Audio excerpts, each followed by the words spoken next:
Alright, so I'm just going to record a quick video on how to get the carbs back into the Yamaha Virago here. This is a 1981 750. So to start with, you're going to want to make sure that you get the correct size, orientation, and all that. I once put it in the wrong direction, but basically the easiest way to tell is to make sure that your throttle, where the throttle cable goes, has to be on let's see, not this side, that's where that's the choke right here. It has to be on this side. So you can see this is the mount for the throttle cable. So that means that that has to be on the right of the bike. Very easy. So we go in like so. Actually getting it in right here is somewhat complicated. Well, not complicated, it's just kind of a tight fit.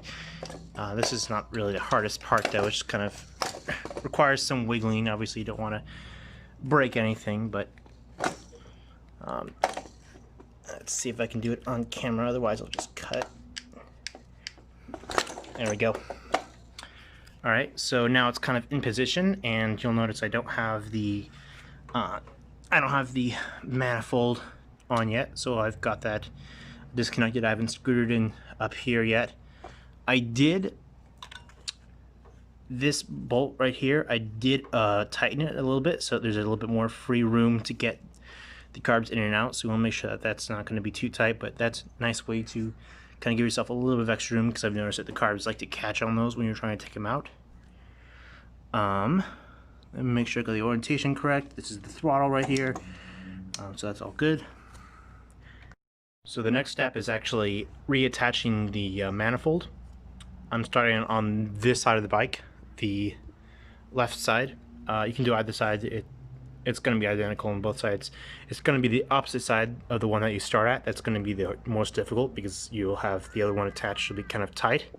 I've got my tools and stuff on the opposite side, so I'm just going to start with this one. But pretty much you're going to want to try to do this one-handed. Orientate it so you've got enough of a gap where you can actually slide this in and attach it here, which should be pretty easy when the other one hasn't been attached yet. So you should still have some wiggle room enough to well, basically just slide it on like that. Make sure, of course, that you have the open end of the manifold on this side, so it can slide on to that bolt there. Alright, so I've already attached it. It was pretty easy and took a few seconds to do. This manifold is brand new, and I didn't need to add any kind of lubrication or anything to get it on. Just, you know, pops right on. This is a brand new tightening clamp right here. I recommend not going with the stock ones, because the head strips fairly easily, since we need to tighten those down pretty hard. So these brand new ones, which we got at O'Reilly, really nice, work really well. So anyway, you're going to want to go ahead and tighten that down after attaching it to this side, so that way when you're wiggling around from the other side it doesn't detach, which would just be a major headache. So go ahead and attach it to this side. I haven't screwed in the manifold yet, so it's just loose right now, kind of hanging on that bolt, and that's how you want it right now. Now that you've gotten it tightened on the left side, so that hose is not going to come loose when I'm wiggling this around, you're going to want to make sure that washer doesn't block it. Okay. You're going to want to try and open this as much as possible. There's a gap right here. Obviously, it's not going to be super easy. Oh, never mind. It's fairly easy. You want to open it up like this, so I still got that attached over there. Now it's open enough for me to insert the other manifold here. So that gap right there, I can't do this one-handed. But basically this is just going to slide in there and clamp right on. And that should be plenty of room like that to do that with. However, sometimes it likes to get pinched on the opposite side. The corner here likes to kind of squish against the edge instead of going over it. So you want to make sure that you're kind of checking all the angles as much as possible. But this should not be too big of a gap to do this with. Once you've got it on, you'll make sure that you just tighten down that clamp. Make sure with the clamp that you have it in the right position so that you can actually fit the bolt right here. So if this was, you know, like that, you're not going to be able to fit the bolt, and that's going to be really annoying. Tighten it and you need to untighten it. Just kind of be aware of that. At the same time, make sure it doesn't get in the way of the throttle here, though that's kind of unlikely. I guess just not too far up. Once everything is clamped on, now you just kind of need to...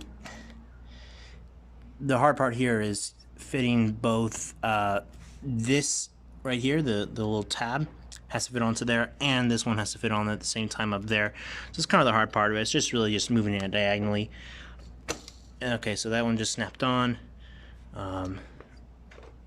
This one shouldn't be too difficult. It looks like I may have put the manifold at the incorrect rotation, so I'm going to need to loosen this again. It might be better to actually have that clamp off while you're doing this part.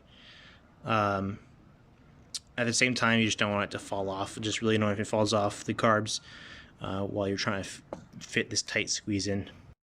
Once it's on, more or less, on both sides, you'll want to attach the bottom bolt down there. So you want to make sure that that lines up with the correct spot. You may need to rotate the manifold a little bit, but it shouldn't be too much.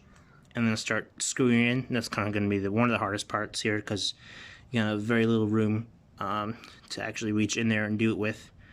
But once you got down on one side, the other side is much easier. And after that, you should be good to go. And that's pretty much it. Everything except the intake here. But besides that, not the intake. Anyway, besides that, you know, this is all tight now. That's all tight. The whole thing ain't gonna go anywhere. You'll want to make sure, I haven't done that yet, but you want to make sure to tighten the other side of these. Probably best to do that with the pliers or something. I don't think you reach out to anything else. Just make sure you get a good seal right here. But besides that, that's pretty much it.